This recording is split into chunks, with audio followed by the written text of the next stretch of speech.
Hello viewers, welcome back to my channel. आज हम करने वाले हैं टेबल ऑफ 14। 13 तक टेबल मैं पीछे करवा चुकी हूँ। आपको टेबल को बिल्कुल ध्यान से देखना है और समझना है। तो जल्दी जल्दी से अपना कॉपी पेन उठाइए और लिखना शुरू कीजिए, जिससे कि आपको जल्दी याद होगा। तो चलिए शुरू करते हैं।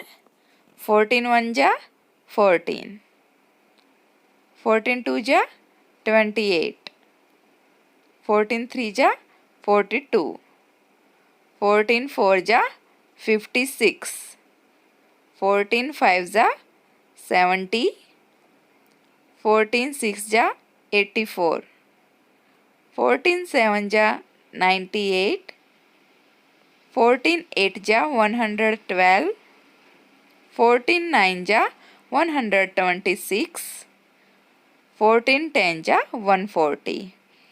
तो चलिए बच्चों, एक बार फिर से इस टेबल को अच्छे से रिवाइज कर लेते हैं। एक बार फिर से अच्छे से ध्यान देना है ताकि आपको अच्छे से समझ में आ जाए, और अगर बीच में कहीं से कुछ छूट गया हो तो आप उसे फिर से लिख लें। तो चलिए शुरू करते हैं।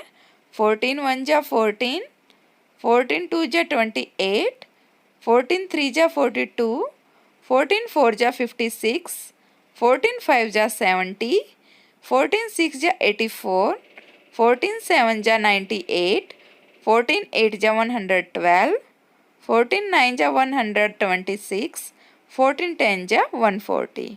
तो आशा करती हूँ कि आपको हमारी वीडियो अच्छी लगी होगी।